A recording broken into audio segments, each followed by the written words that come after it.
இப்ப அடுத்தது இந்த பேராகிராஃப் 7ல நம்ம பார்க்க போகிறது, மனிதன் இந்த பரம்பொருள் குறித்து எவ்வாறு அவனுடைய புரிதல் இருக்கின்றது. அதாவது தற்பொழுது உள்ள நிலையில் மனிதன் பரம்பொருள் என்றால் என்ன, அது எவ்வாறு அவன் அறிய முயலுகின்றான் தன்னுடைய நிலையிலிருந்து என்று பகவான் விளக்குகின்றார். பேராகிராஃப் 7 அதற்குள்ளே செல்லலாம். Chapter 17, The Progress to Knowledge, God, Man and Nature. Paragraph 7. This third and unknown, this tertium quid, he names God. And by the word, he means somewhat or someone who is the supreme, the divine, the cause, the all. One of these things, or all of them at once. The perfection or the totality of all, that here is partial or imperfect. The absolute of all these myriad relativities. The unknown, by learning of whom the real secret of the known can become to him more and more intelligible. Explanation. Man knows himself and nature, though apparently and imperfectly. The third unknown he names God. He means by that term somewhat or someone who is the supreme, the divine, the cause, the all, one of these things, or all of them at once. God is seen as the perfection or the totality of all that here is partial or imperfect. The absolute of all these innumerable relativities found in the universe. God is the unknown, by learning of whom the real secret of the unknown, the known, can become more and more intelligible to him. நம்மை பற்றி ஒரு மனிதனுக்கு வந்து தன்னை பற்றி தெரிந்திருக்கு, அது தெரிஞ்ச விஷயம். தன்னை சுற்றியுள்ள உலகத்தை பற்றியும் அவனுக்கு தெரிந்திருக்கு. இது ரெண்டாவது தெரிஞ்ச விஷயம். மூன்றாவது தெரியாத விஷயம், இந்த மூன்றாவது தெரியாத விஷயத்தை தான் பகவான் இங்க டெர்டியம் குவிட் அப்படிங்கிறது ஒரு லத்தீன் சொற்றொடர்ல என்ன அர்த்தம் அப்படின்னா, ரெண்டு விஷயம் தெரிஞ்சிருக்கு, மூணாவது தெரியாத ஒண்ணு இருக்கு. மூணு விஷயம் இருக்கு, அதுல ரெண்டு விஷயம் தெரிஞ்சிருக்கு, மூணாவது ஒண்ணு தெரியாத ஒண்ணு இருக்கு அப்படின்னு வரும்பொழுது அந்த வார்த்தையை உபயோகிக்கின்றார்கள். The third and unknown, அதுதான் this tertium quid, அதுதான் பரம்பொருள். மனிதனால் வந்து இன்னும் சரியான முறையில் எதனாலும் அறிய முடியாது, அன்னோன். அதை அவன் மனிதன் வந்து கடவுள் என்று அழைக்கின்றான். அந்த வார்த்தை இந்த வார்த்தையெல்லாம் பகவான் மனிதன் வந்து உபயோகிக்கின்றான். எந்த ஒரு பொருளை விளக்குவதற்காக அல்லது சுட்டி காட்டுவதற்காக இந்த வார்த்தையை விவரிக்கின்றான் என்றால், எது வந்து அனைத்திற்கும் மேலானதாக இருக்கின்றதோ, ஒப்பியர்வற்றதாக இருக்கின்றதோ, சுப்ரீம், இதையெல்லாம் மனிதன் வந்து நினைக்கிறான். எல்லாத்துக்கும் மேல ஒரு சுப்ரீம் ஒரு விஷயம் இருக்கு அப்படிங்கிறத மனிதன் நம்புகின்றான். எது வந்து அந்த பரம்பொருள் என்று கருதப்படுகின்றதோ, எது அனைத்திற்கும் மூலமாக காரணமாக இருக்கின்றதோ, எது அனைத்துமாகவும் இருக்கின்றதோ, இல்லை ஏதோ ஒன்று அந்த கடவுளாக இருக்கணும், பரம்பொருளாக இருக்க வேண்டும் என்று மனிதன் எண்ணுகின்றான். அல்லது இது அனைத்துமே கூட பரம்பொருளாக இருக்கலாம் என்று மனிதன் எண்ணுகின்றான். இது மனிதனுடைய கண்ணோட்டத்தில் பகவான் கோருகின்றார். அதே போல மனிதன் வந்து எப்பொழுதுமே வந்து தான் இருக்கக்கூடிய நிலை ஒரு முழுமையடையாத நிலை. இந்த முழுமையடையாத நிலையிலிருந்து ஒரு பூரண முழுமை என்கின்ற நிலை ஒன்று இருக்கின்றது. அதை எட்ட வேண்டும் என்கின்ற எண்ணம் மனிதனுக்கு தொன்று தொட்டு இருக்கின்றது. இதே கருத்தை பகவான் ஹியூமன் ஆஸ்பிரேஷன்ல கூறுகின்றார். எதனால ஹியூமன் ஆஸ்பிரேஷன் இருக்கு அப்படின்னா, மனிதன் எல்லா மனிதனும் சரி, தான் இருக்கக்கூடிய நிலையிலிருந்து வேறொரு அதி உன்னதமான நிலை இருக்கின்றது, அதை எட்ட வேண்டும். இந்த ரீதியில் தான் ஒரு மனிதனுடைய ஆர்வம் தொன்று தொட்டு இருக்கின்றது அப்படிங்கிறார். சோ எதை ஒரு மனிதன் அந்த பூரணத்துவமாக கருதுகின்றான் என்றால் அந்த பரம்பொருள், அதைத்தான் அவன் கருதுகின்றான். இவையெல்லாம் ஒட்டுமொத்தமாக இணைந்தது தான் பரம்பொருள் என்று அவன் கருதுகின்றான். எவையெல்லாம் இங்க பகுதியாக காணப்படுகின்றதோ, பூரணம் இல்லாத காணப்படுகின்றதோ, அவைகளுக்கெல்லாம் அப்பால ஒரு பூரணத்துவத்துடன் ஒரு முழுமையாக எது இருக்கின்றதோ அதுதான் பரம்பொருள் என்று மனிதன் கருதுகின்றான். அதே போல இந்த உலகத்தில் நம்ம பார்ப்பது எல்லாம் பார்க்கிறோம். எண்ணற்ற விஷயங்களை பார்க்கிறோம். இன்ஃபினிட் வெரைட்டி தான் இந்த உலகத்தில் பார்க்கின்றோம். மல்டிப்ளிசிட்டி பார்க்கிறோம். இது எல்லாம் பார்த்தோம் அப்படின்னா ஒன்றை ஒன்று தான் சார்ந்து இருப்பவை. ஒன்று இருப்பதனால் இன்னொன்று இருப்பவை. எண்ணற்ற கணக்கில் இருந்தாலும் ஒன்றை ஒன்று சார்ந்து இருப்பவை, ரிலேட்டிவிட்டிஸ். சாராமல் இருப்பதுன்னு பார்த்தோம் அப்படின்னா அது பரம்பொருள் ஒன்றுதான். அப்சல்யூட் அப்படின்னா பரம்பொருள் ஒன்றுதான்.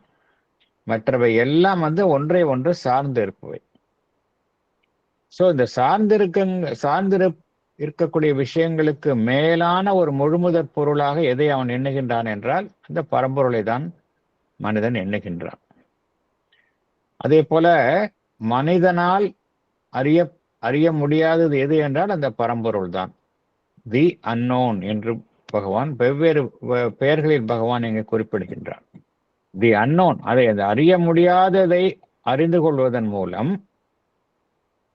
நாம் அறிந்துள்ள விஷயங்களினுடைய மறைந்துள்ள உண்மையான மறைபொருளை நம்மால் அறிய முடியும் அப்படிங்கிறார். தி unknown, by learning of whom the real secret of the known can become to him more and more intelligible. எதையெல்லாம் நாம் அறிந்து வைத்துள்ளோமோ அதற்கு உள்ளே ஒரு மறைவான ஒரு மெய்மை இருக்கின்றது. அதை எவ்வாறு ஒருவர் அறிந்து கொள்ள முடியும் என்றால் அந்த அறிய முடியாத அந்த பரம்பொருளை அறிந்து கொள்வதன் மூலம்தான் அனைத்தினுள்ளும் மறைந்துள்ள அந்த அந்த மெய்மையை அறிந்து கொள்ள முடியும். மனிதனால் மேலும் மேலும் அதை நன்றாக அறிந்து கொள்ள முடியும் என்று பகவான் இங்க குறிப்பிடுகின்றார். ஸோ இதெல்லாம் ஒரு பேசிக்கா மனிதன் எவ்வாறு இந்த பரம்பொருள் குறித்த ஒரு புரிதல் அவனுக்கு இருக்கின்றது என்று பகவான் இங்கே குறிப்பிடுகின்றார். Man has tried to deny all these categories. He has tried to deny his own real existence. He has tried to deny the real existence of the cosmos. He has tried to deny the real existence of God. But behind all these denials, we see the same constant necessity of his attempt at knowledge. For he feels the need of arriving at a unity of these three terms, even if it can only be done by suppressing two of them or merging them in the other that is left. Man has tried to deny all these categories. He has tried to deny his own real existence, is Buddhism. He has tried to deny the real existence of the cosmos, Mayavada. He has tried to deny the real existence of God, materialism. Yet we see the same constant necessity of his attempt to arrive at knowledge behind all his denials. This is because man feels the need of arriving at a unity of these three terms, man, nature, and God. He wants to arrive at this unity, even if it can only be done by suppressing two of them or merging them in the third. இப்ப நம்ம 3 விஷயங்கள் பார்த்தோம். தனி மனிதன், இந்த உலகம் அல்லது இந்த இயற்கை, அப்புறம் அந்த கடவுள். 3 விஷயங்கள் பார்த்தோம். இந்த 3 விஷயங்களையும் மனிதன் வந்து அப்படியே ஏற்றுக்கொண்டுள்ளானா என்றால் இல்லை. இந்த விஷயங்களை வந்து மனிதன் வந்து பல்வேறு காலகட்டங்களில் ஏதோ ஒன்றை மறுக்கின்றான். பகவான் வந்து அதோடைய எப்படி மனிதன் வந்து இதை அணுகுகின்றான் அப்படிங்கிறத சொல்றார். அப்படியே மனிதன் வந்து ஏற்றுக்கொள்ளல. தன்னுடைய ஓன் எக்ஸிஸ்டன்ஸ், ரியல் எக்ஸிஸ்டன்ஸ், அதையே அவன் மறுக்கின்றான்.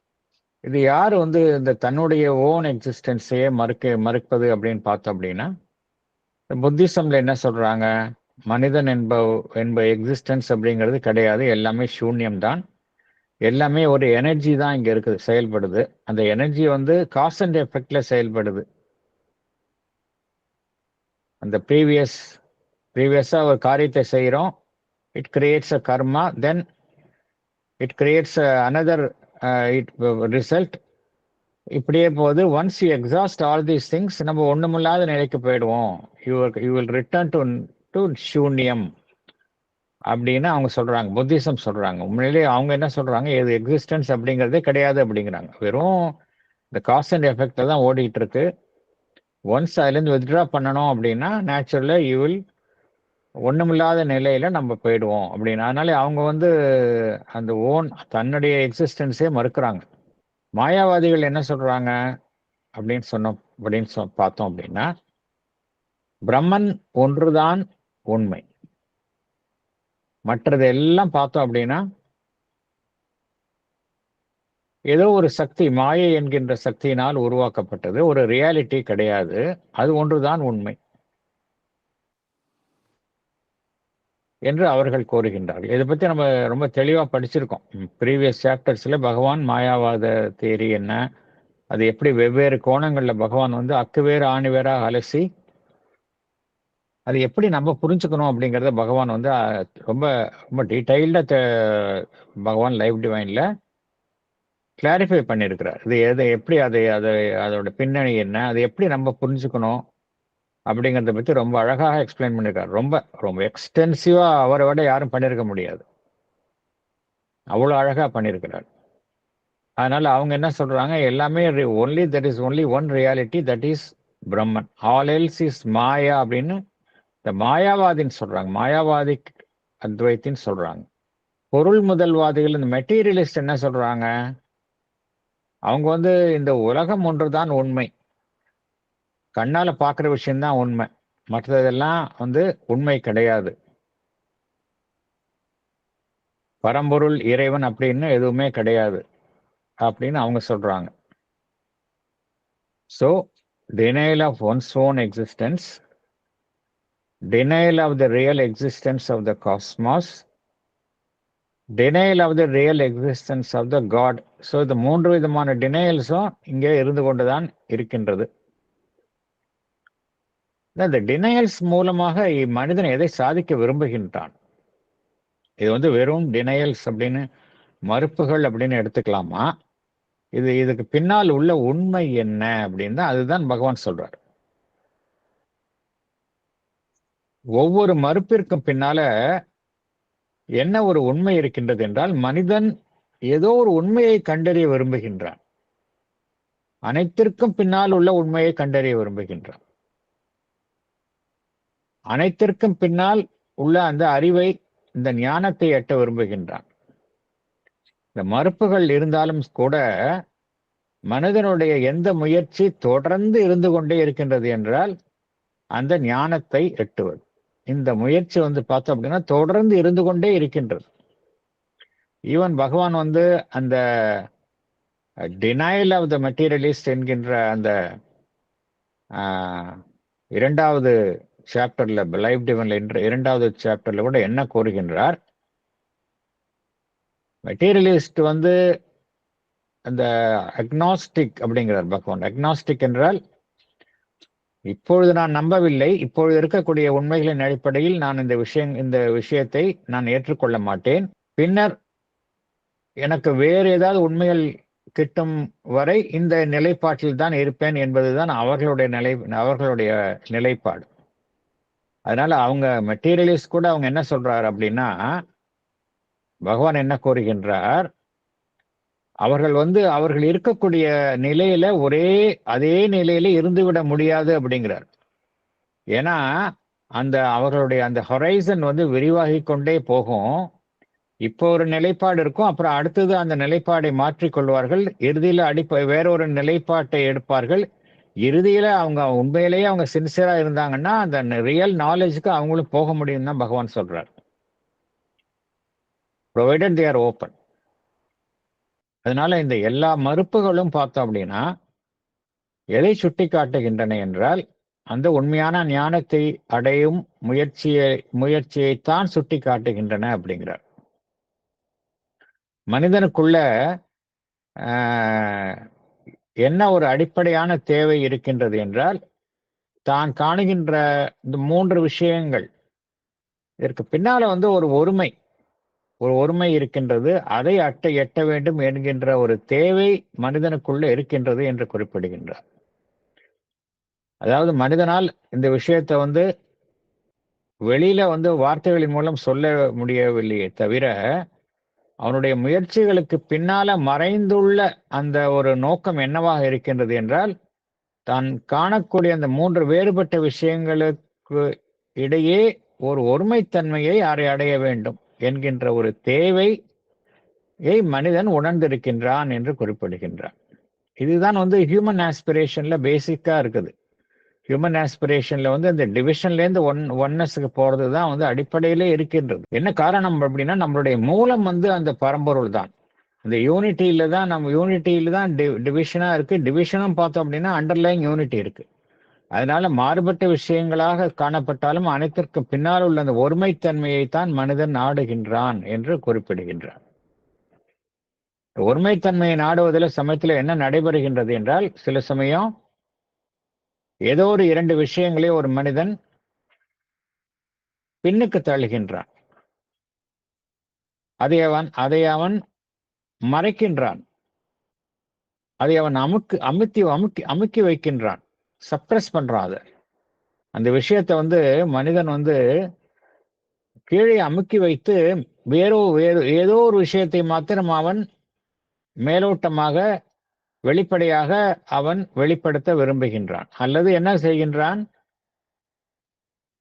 ஏதோ ஒரு விஷயத்தை எடுத்துக்கொண்டு மற்ற 2 விஷயங்களையும் அந்த ஒரு விஷயத்தில் பூரணமாக இணைக்க விரும்புகின்றான்.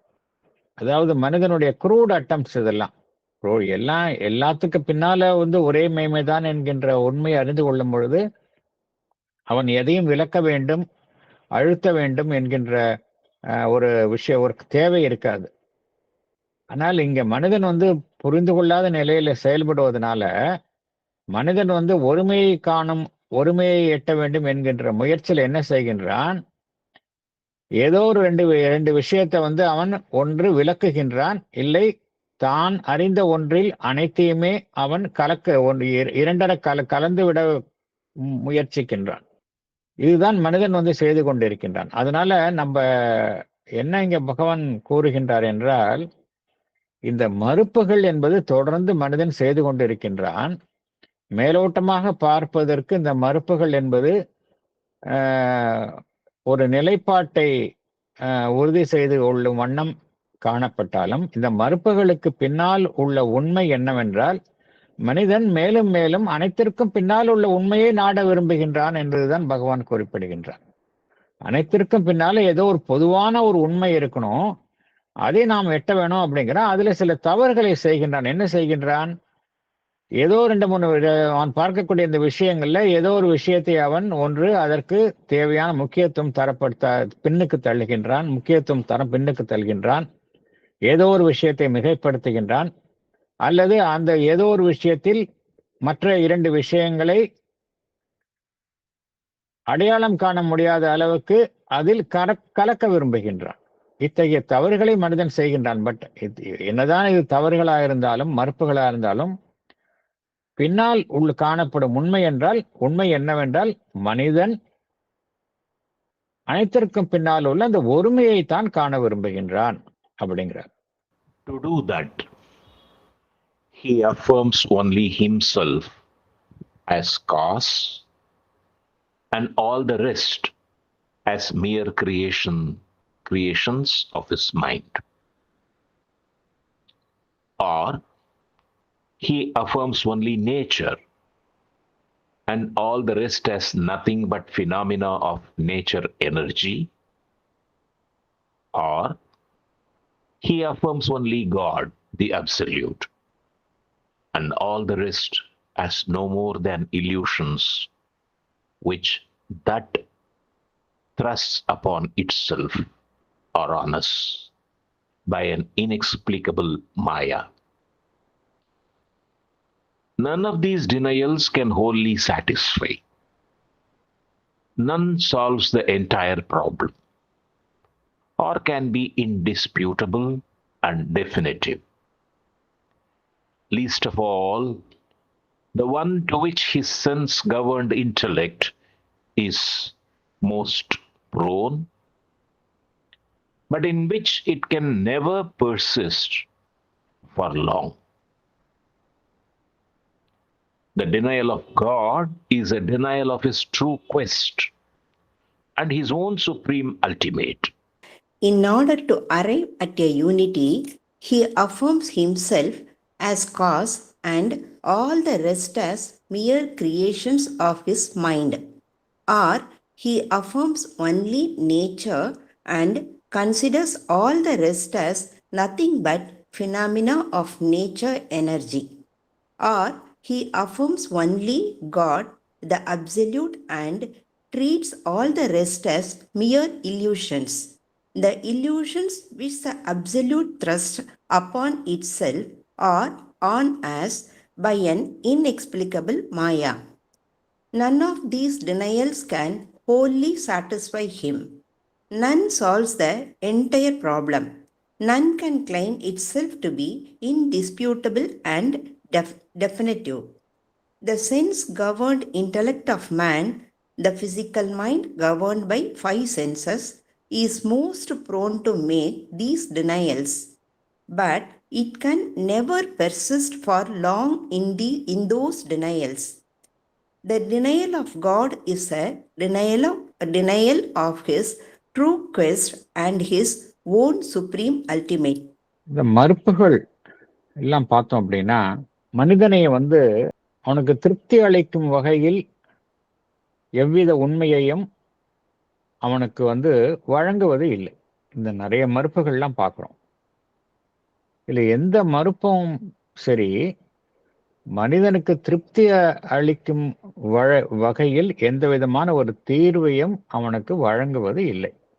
நம்ம போன அந்த போர்ஷன்ல பார்த்தோம். என்ன பார்த்தோம் அப்படின்னா, ஏதோ ஒரு ஒரு ஒருமைத்தன்மையை எட்ட வேண்டும் என்கின்ற ரீதியில் மனிதன் இந்த 3 விஷயங்களை அவன் கையாளும் பொழுது ஏதோ ஒரு 2 விஷயங்களை அவன் பின்னுக்கு தள்ளுகின்றான், அல்லது இந்த 2 விஷயங்களை மற்ற ஒரு விஷயத்தில் இரண்டர கலக்க அவன் செய்கின்றான் என்பதை பார்த்தோம்.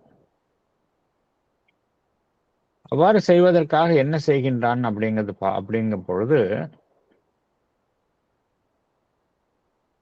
இல்ல பகவான் வேரியஸ் பிலசாபிக்கல் ஸ்டேட்மெண்ட்ஸ், பல்வேறு தத்துவங்கள்ல எந்த விதமான நோக்கத்துடன் செயல்படுகின்றார்கள் என்பதைத்தான் பகவான் இங்க விளக்குகின்றார்.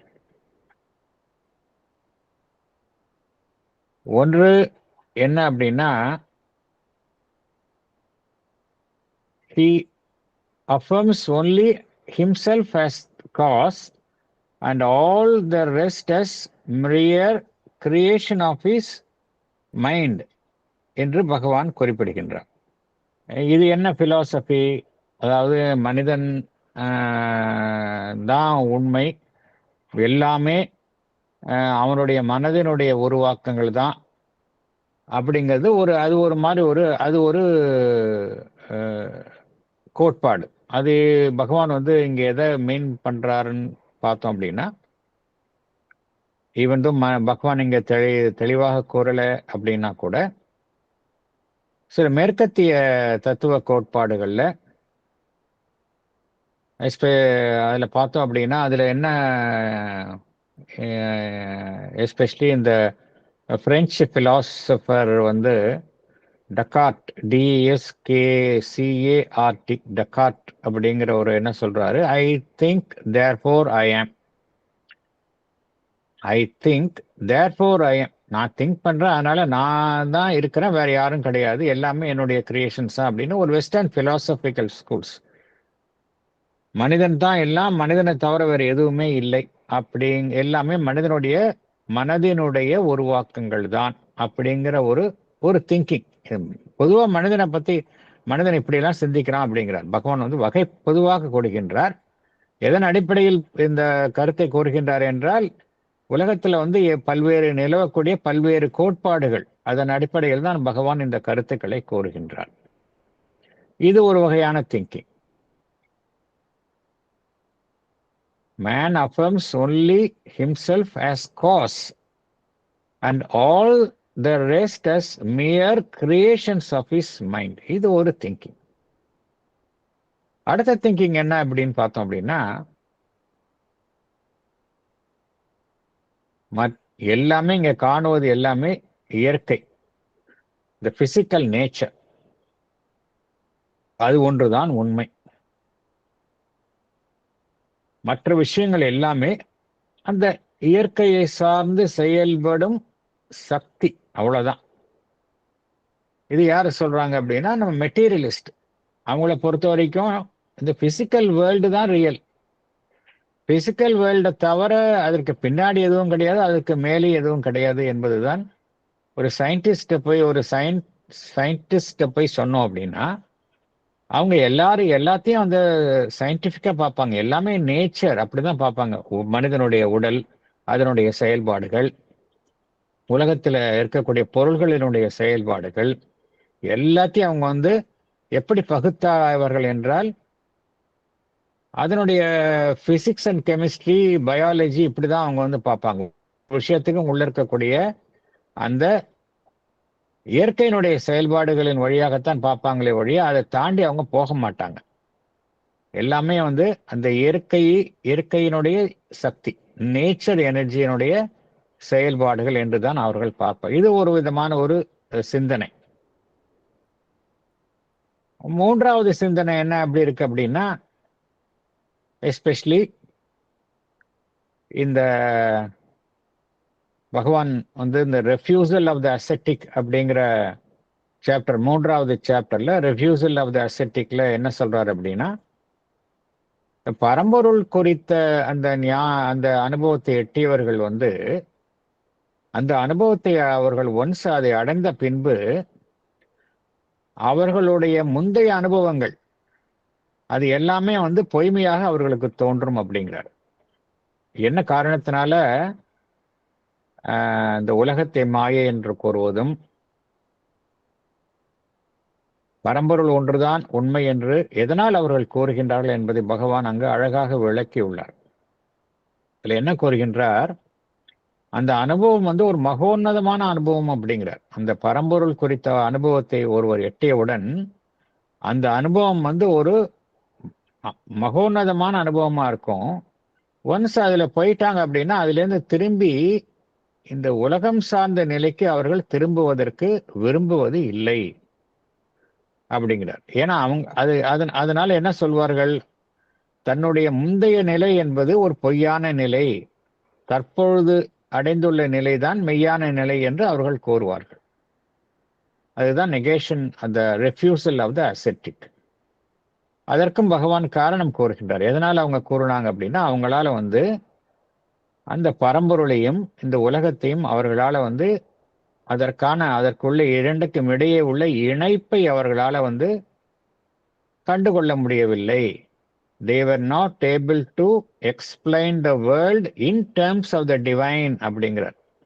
They could explain the divine, but they were not able to explain the world in terms of the divine அப்படின்னு பகவான் அதற்கான காரணத்தையும் கூறுகின்றார். ஸோ இது ஒரு பக்கம். அவங்க வந்து என்ன சொல்லுவாங்க, முழுமுதலாக இருக்கக்கூடிய அந்த பரம்பொருள் அது ஒன்றுதான் உண்மை, மெய்மை. மற்றதெல்லாம் வந்து எல்லாமே வந்து ஒரு மாய தோற்றங்கள். அந்த மாய தோற்றங்கள் ஒன்று அந்த பரம்பொருள் தன் மீதே அந்த மாய தோற்றத்தை அது தன் மீதே ஒரு சுமத்தி கொண்டு அவ்வாறு இங்கே காட்சி அளிக்கின்றது, அல்லது மாயை என்கின்ற சக்தி நம்மால் விளக்க முடியாத அந்த மாயை என்கின்ற சக்தி இங்கு அனைத்துமாக காட்சி அளிக்கின்றது, அனைத்திற்கும் பின்னால் உண்மை இல்லை என்று ஒரு வாதம். ஸோ இந்த 3 வாதங்களை பகவான் குறிப்பிடுகின்றார். இந்த வாதங்களின் மூலமாக என்ன மனிதன் இதை சாதிக்க விரும்புகின்றான் என்றால், ஏதோ ஒன்றுதான் உண்மை, மற்றதெல்லாம் உண்மை கிடையாது என்கின்ற ரீதியில் மனிதன், அந்த அடிப்படையில் மனிதன் எதை சாதிக்க விரும்புகின்றான், ஒரு ஒருமையை சாதிக்க விரும்புகின்றான் அப்படிங்கிறார். இதெல்லாம் வந்து பகவான் என்ன கூறுகின்றார், இத்தகைய மறுப்புகள் எல்லாம் வந்து மனிதனை திருப்திப்படுத்தாது. மனிதனுடைய சீக்கிங், அதாவது மனிதன் கிட்ட என்ன இருக்கு அப்படின்னா, வெறும் மனம் சார்ந்த அறிவு தேடுதல் மாத்திரம் இருப்பதில்லை. மனிதனுக்குள்ள இருக்கக்கூடிய ஆன்மன் வந்து எப்பொழுதுமே இந்த சீக்கிங், தேடுதல்ல இருக்கு. உண்மையை அடைய வேண்டும் என்கின்ற தேடுதலில் இருக்கின்றது. தேடுதலில் இருக்கக்கூடிய அந்த மனிதனுடைய ஆன்மாவிற்கு இத்தகைய மறுப்புகள் எல்லாம் வந்து திருப்தி அளிப்பதாக இருக்காது அப்படிங்கிறார். இது வந்து அந்த ஒட்டுமொத்த அந்த ஒரு பிரச்சனைக்கான தீர்வை அது வழங்குவது இல்லை. என்ன தீர்வு, என்ன ப்ராப்ளம் அப்படின்னா, இந்த உலகம் நாம் பார்க்கக்கூடிய பலதரப்பட்ட நிலைகளில் காணக்கூடிய அந்த உலகத்தில் காணக்கூடிய பிரச்சனைகள்லாம் எப்படி இருக்கு அப்படின்னா, பரம்பொருளினுடைய அம்சத்திற்கு எதிரானவைகளாக நமக்கு தோன்றுகின்றது. மனிதன் வந்து உலகத்தில் காணக்கூடிய பிரச்சனைகளுக்கான தீர்வை தான் வந்து தொட்டு அவன் அதற்கான தீர்வை அடைய வேண்டும் என்று முயன்று கொண்டே இருக்கின்றான். ஆனால் அவனால காண முடியல. பகவான் என்ன கூறுகின்றார், இத்தகைய மறுப்புகளின் மூலம் நம்மால வந்து ஒரு பிரச்சனை, இந்த உலகம் எதிர்கொண்டுள்ள பிரச்சனைகளுக்கு தீர்வை காண முடியாது அப்படிங்கிறார். அதே போல எந்த மறுப்பும் இந்த நம்ம பார்த்த அந்த 3 கோட்பாடுகளும் அதை வந்து அது வந்து அப்படியே ஏற்றுக்கொள்ள தான் வேண்டும் என்கின்ற நிலையில் இல்லை. அதை ஒருவர் வந்து மறுக்கலாம். மறுக்க முடியாத நிலையில் எந்த கோட்பாடுமே இல்லை. none of them can be indisputable. Indisputable-னா அது உண்மை அல்ல என்று இன்னும் பிறரால் அதை சுட்டிக்காட்ட முடியும். இதுதான் உண்மை அப்படின்னு இந்த கோட்பாடுகள்ல எதையுமே சொல்ல முடியாது. அண்ட் டெஃபினேட்டிவ்னா உறுதியாக இதுதான் உண்மைன்னு சொல்ல முடியாது அப்படிங்கிறார். அதற்கும் மேலாக இந்த கோட்பாடுகள் எல்லாம் மனிதன்தான் அமைக்கின்றான். மனிதன் எதன் அடிப்படையில் இந்த கோட்பாடுகளை அமைக்கின்றான் என்றால், வெறும் புலனறிவால் வழிநடத்தப்படும் அவனுடைய புத்தி, அவனுடைய இந்த சென்ஸ் மைண்ட், புலனறிவால் வழிநடத்தப்படும் அவனுடைய புத்தி, அதன் அடிப்படையில் தான் இந்த மனிதன் இந்த கோட்பாடுகளை அமைக்கின்றான். எப்படி அது வந்து ஒரு ஸ்திரமான ஒரு கோட்பாடாக இருக்க முடியும் அப்படிங்கிற, ஏன்னா புலனறிவால் அமைக்கப்படும் எந்த ஒரு உண்மையையும் வந்து நீண்ட காலம் அதை ஒரு மனிதன் கெட்டியாக பிடித்து கொண்டு இருக்க முடியாது. It can never persist for long அப்படிங்கிறார். ஏன்னா மனிதனோட நம்ம பார்க்குறோம், புலனறிவால் அடையக்கூடிய விஷயங்கள் எல்லாம் வந்து இன்றைக்கு ஒரு விஷயம் உண்மையா இருக்கும், அப்புறம் நாளைக்கு அது வந்து பொய்யாக நிரூபிக்கப்படும். அதனால மெய்யறிவால் அடையக்கூடிய ஞானம் தான் நிலையாக இருக்கும். புலனறிவால் ஒரு மனிதன் அடையக்கூடிய ஞானம் என்பது நிலையானதாக இருக்காது. It can never persist for long அப்படிங்கிறார். அதே போல அந்த மனிதன் வந்து அந்த கடவுளை மறுப்பது அப்படிங்கிறது தன்னுடைய உண்மையான தேடுதலையே மறுப்பதாகும் அப்படிங்கிறார். ஏன்னா நம்ம ஏற்கனவே பார்த்தோம், மனிதனுக்குள்ள இருக்கக்கூடிய அது உண்மையான தேடுதல், ட்ரூ குவெஸ்ட். அவனுக்குள்ள எது வந்து ஒரு ஒப்புயர்வற்ற பரம்பொருளாக உண்மையாக இருக்கின்றதோ அதையே மறுப்பதாகும் என்று குறிப்பிடுகின்றார். ஸோ இந்த டினையல்ஸ் என்பது எந்த விதத்திலையும் நமக்கு பயன்படாது அப்படிங்கிறார். மனிதனுடைய அந்த அந்த பரிணாமத்துல நம்ம ஏற்கனவே பார்த்த மாதிரி ஒரு தெளிவற்ற நிலையில் தட்டு தடுமாறி இப்படிலாம் செயல்படுகின்றான். ஆனால் இந்த டினையல்ஸ் மறுப்பு என்பது மனிதனுக்கு எவ்விதத்திலும் உதவி புரியாது, பிரச்சனைக்கான தீர்வை வழங்காது அப்படிங்கிறார். The ages of naturalistic atheism have always been short-lived because they can never satisfy the secret knowledge in man. That cannot be the final Veda because it does not correspond with the Veda within which all mental knowledge is laboring to bring out. From the moment that this lack of correspondence is felt, a solution, however skillful it may be, and however logically complete, has been judged by the eternal witness in man and is doomed. It cannot be the last word of knowledge. There have been periods in the history of mankind when nothing beyond this material world was accepted as real. The existence of God was denied. Such ages of naturalistic atheism have always been short-lived because they can never satisfy the secret knowledge in man. That cannot be the final truth because it does not correspond with the truth within which all mental knowledge is trying to bring out. There is a moment when one realizes this disagreement with the truth arrived by the intellect and the truth lying at the core of all existences. Then the solution arrived by the intellect, however skillful it may be and however logically complete, has been judged by the eternal witness, that is divine, in man and is condemned. It cannot be the last word of knowledge. இறுதியாக பகவான் என்ன கோருகின்றார்? நம்ம எந்த உண்மையை நம்ம கண்டறிந்தாலும் அந்த உண்மை அனைத்திற்கும் பின்னால் உள்ள அனைத்திலும் மறைந்துள்ள அந்த உண்மையுடன் ஒத்துப்போகணும். அதோட ஒத்துப்போகலை அப்படின்னா நம்மளுடைய அறிவின் மூலமாகவும் தர்க்க ஞானத்தின் மூலமாகவும் என்னதான் திருப்திகரமான முறையில் ஒரு கோட்பாடை நிறுவினாலும் அதை நம்முள் இருக்கக்கூடிய அந்த உண்மையான விஷயம் நமக்குள்ள இருக்கு. ஏன்னா ஒவ்வொருக்குள்ளேயும் அந்த டிவைன் இருக்கு, இந்த டிவைன் பிரசன்ஸ் இருக்கு, சீக்ரெட் டிவைன் இருக்கு. அது ஏற்றுக்கொள்ளாது அப்படின்னு இந்த மனிதனுடைய மனித சமுதாயத்தினுடைய நாகரிக அதனுடைய வளர்ச்சியில பார்த்தோம் அப்படின்னா பல்வேறு காலகட்டங்கள்ல கடவுள் மறுப்பு கொள்கை அப்படிங்கிறது அவ்வப்பொழுது தோன்றி அவ்வப்பொழுது மறைந்து கொண்டே இருக்கின்றது. இதைத்தான் பகவான் நேச்சுரலிஸ்டிக் ஏத்தியிசம் அப்படிங்கிறார். நேச்சுரலிஸ்டிக் ஏத்தியிசம்னா என்ன அர்த்தம்? நாம் காணக்கூடிய அந்த இயற்கையை சார்ந்துள்ள இந்த உலகம் அது ஒன்றுதான் உண்மை, இதை தவிர வேறு எதுவுமே இல்லை என்பதுதான் இந்த நேச்சுரலிஸ்டிக் ஏத்தியிசம். இது தவிர வேறு எதுவும் கிடையாது. நாம் பார்க்கக்கூடிய இந்த சட உலகு, இந்த இயற்கை, இது ஒன்றுதான் உண்மை, இதை தவிர வேறு எதுவும் உண்மை கிடையாது என்பதுதான் அந்த வாதம். இதெல்லாம் நீண்ட காலம் நிலைத்திருக்கவில்லை அப்படிங்கிறார். ஏன்னா மனிதனுக்குள்ள ஒரு சீக்ரெட் நாலேஜ் இருக்கு. சீக்ரெட் நாலேஜ் அப்படிங்கிறது தான் நமக்குள்ள இருக்கக்கூடிய அந்த டிவைன் பிரசன்ஸ், அதற்குள்ள இருக்கக்கூடிய அந்த செல்ஃப் நாலேஜ். அந்த செல்ஃப் நாலேஜ் அப்படிங்கிறது வெளியிலேருந்து வர நாலேஜ் கிடையாது, அது தனக்குள்ளேயே இருக்கக்கூடிய விஷயம். செல்ஃப் நாலேஜ் அப்படிங்கிறது நம்மளுக்குள்ளே இருக்கக்கூடிய விஷயம். அது தன்னை படிப்படியாக வெளிக்காட்டி கொள்ளுமே ஒழிய அதை நம்ம வெளியில அறிவின் மூலமாக நம்ம வெளியில தேட முடியாது. அதுதான் சீக்ரெட் நாலேஜ். நமக்குள்ளே இருக்கக்கூடிய விஷயம். It will reveal it self. But அதை நம்ம வெளியிலேருந்து தேடி அதை உள்ள கண்டுபிடிக்க முடியாது, நாட முடியாது.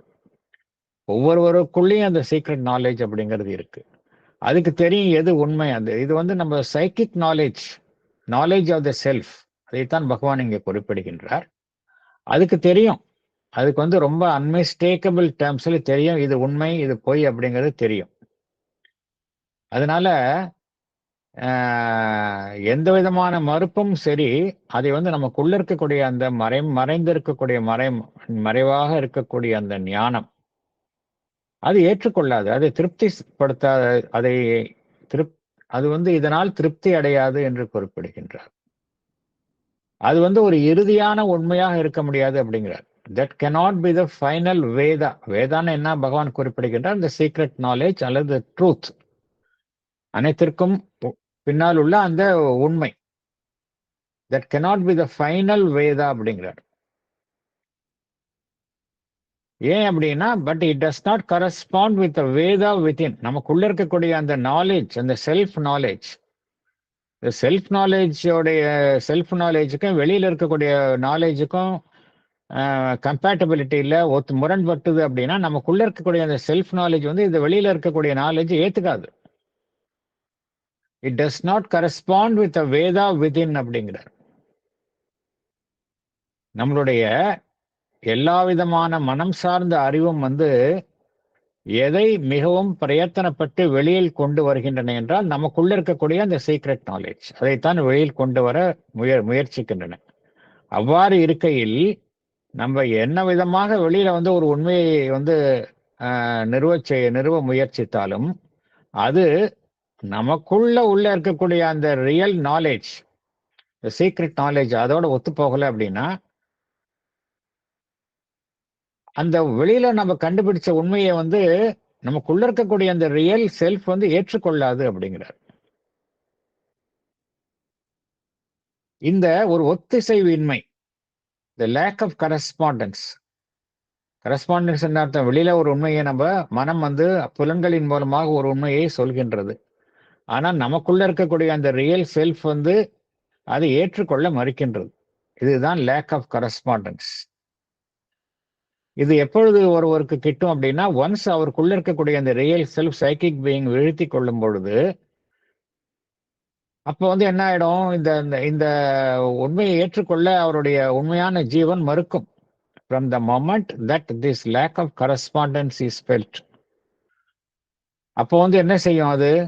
நீங்க நம்ம என்னதான் வந்து அறிவின் துணை கொண்டு வாத திறமை கொண்டு மிகவும் திறமையாக ஒரு உண்மையை ஒரு கோட்பாட்டை நம்ம வடிவமைத்து கொடுத்தாலும் நமக்கு உள்ள இருக்கக்கூடிய விஷயம் வந்து ஏற்றுக்கொள்ளாது அப்படிங்கிறார். however skillful it may be and however logically complete. இதெல்லாம் யார் ஜட்ஜ் பண்றாங்க? இதெல்லாம் சரி தவறு அப்படிங்கறத யாரு வந்து இதை அனுமானிக்கின்றார்கள் அப்படின்னா, நமக்குள்ள இருக்கக்கூடிய அந்த சாஸ்வதமான அந்த பரம்பொருள், divine presence, eternal witness in man அப்படிங்கிறார். ஸோ அது என்ன செய்யும்? இந்த விஷயங்களை வந்து அது வந்து நிராகரிக்கும், சரியில்லை என்று நிராகரித்து விடும். இஸ் டூம்ட் அப்படிங்கிறார், புறந்தள்ளி விடும். இந்த விஷயங்கள் எல்லாம் வந்து யாரு ஃபைனலி ஜட்ஜ் அப்படின்னா, நமக்குள்ள இருக்கக்கூடிய அந்த இட்டர்னல் விட்னஸ், சைக்கிக் பீயிங், அதுதான் இட்டர்னல் விட்னஸ். அது வந்து இதெல்லாம் ஏற்றுக்கொள்ளாது அப்படிங்கிறார். நம்ம மனம் வந்து ரொம்ப கிளவரா வந்து நிறைய விஷயங்களை வந்து ஆர்குமெண்ட்ஸ் பேஸ்ல ஒன்றை உருவாக்கலாம், ஆனால் அதை நமக்குள்ள இருக்கக்கூடிய அந்த இட்டர்னல் விட்னஸ் அது ஏற்றுக்கொள்ளாது அப்படிங்கிறார். அதே போல ஞானத்தினுடைய இறுதி வார்த்தையாகவும் இதற்கு லாஸ்ட் வேர்டுனா அதுதான் ஃபைனல் வேர்டு, இதுக்கு மேல எதுவும் கிடையாது. அல்டிமேட் நாலேஜ் அப்படிங்கிறது இது கிடையாது அப்படிங்கிறார். It cannot be the last word of knowledge அப்படிங்கிறார். அதனால பகவான் இங்க என்ன கூறுகின்றார்? இந்த மனிதன் வந்து அறிவை வைத்து கொண்டு இந்த விஷயங்களை எல்லாம் நம்ம என்னதான் வந்து இது குறித்த ஒரு புரிதலை, மறுப்புகள் இதெல்லாம் வந்து மனிதன் உருவாக்கினாலும் அல்டிமேட்டா யார் டிசைட் பண்றாங்க அப்படின்னா, அவனுக்குள்ள இருக்கக்கூடிய அந்த சீக்ரெட் விட்னஸ், தி இட்டர்னல் விட்னஸ், அதுதான் டிசைட் பண்ணுது அப்படிங்கிறார். இதெல்லாம் வந்து மனிதன் வந்து இந்த இருக்கிற நிலையில இவ்வாறு தடுமாறி உண்மைகளை அவன் வெவ்வேறு விதமாக அமைத்தாலும் இறுதியில எது வந்து ஃபைனலா வந்து உண்மையா இருக்கும் அப்படின்னா, எது வந்து that is real self with in him சூசஸ் as a right, அதுதான் ப்ரிவைல் ஆகும் அப்படிங்கிறார். ஸோ மேற்கொண்டு நம்ம அடுத்த செஷன்லேருந்து பேராகிராஃப் 8 பார்க்கலாம். வேறு எதுவும் கருத்துக்கள் இருந்தால் பகிர்ந்து கொள்ளலாம். சார், இன்னைக்கு வந்து பகவான் ரொம்ப கிளியரா வந்து எத்தியிஸ்ட், கடவுள் இல்லை அப்படின்னு சொல்றவர் அப்படிங்கிறத பத்தி ரொம்ப அழகா சொல்றார். நமக்குள்ள இருக்கிற இறைவன் இருக்கிறதுனாலன்னு. அதே மாதிரி ஆரம்பத்துல வந்து நீங்க எப்படி வந்து சமணரும் புத்த மதமும் இந்த மாதிரி கடவுள் அப்படின்னு ஒன்று இருக்கிறது இல்லை அப்படின்னு சொல்றது, அதே மாதிரி தான் இந்த சாக்கிய வேதத்துலயும் அந்த மாதிரி வருதுன்னு சொல்லிட்டு, இந்த நான் 12 ஆழ்வார்கள்ல தொண்டரடி பொடி ஆழ்வார்னு ஒருத்தர் இருக்கார் சார். அவர் வந்து திருமாலை அப்படின்னு சொல்லிட்டு இது பண்றவர். அவர் வந்து இந்த கடவுள் இல்லை அப்படிங்கிறவங்களை பத்தி கிரிட்டிக்கா பேசுறார். அந்த ஒரு ஸ்லோகம் சொல்லலாமா சார்? சொல்லுங்க சார். அவர் என்ன சொல்றாருன்னா, வெறுப்பொடு சமணர் முண்டர் விதியில் சாக்கியர்கள் நின்பால் பொறுப்பறியனர்கள் பேசில் போவதே நோய் அதாகி குறிப்பு என கடையும் ஆகில் கூடுமேல் தலையை ஆங்கே அறுப்பதே கர்மம் கண்டாய் அரங்கமா நகருளானே அப்படின்னு சொல்லிட்டு, யார் யார் கடவுள் இல்லை அப்படின்னு சொல்றாங்களோ அவங்களோட கழுத்தை அறுத்து அவங்கள கொன்னா கூட தப்பு இல்லை அப்படிங்கிற மாதிரி ரொம்ப கிரிட்டிக்கலா அவர் ஒரு இது சொல்லியிருக்காரு சார் திருமாலை. பயங்கர கிரிட்டிக்கல். ஓகே. பகவான் வந்து பர்சானிபிகேஷன் நெவர் யூஸ் எனி இந்த லாங்குவேஜ் கூட. பட் எனக்கு தோணித்து, அதனால சொன்னேன்.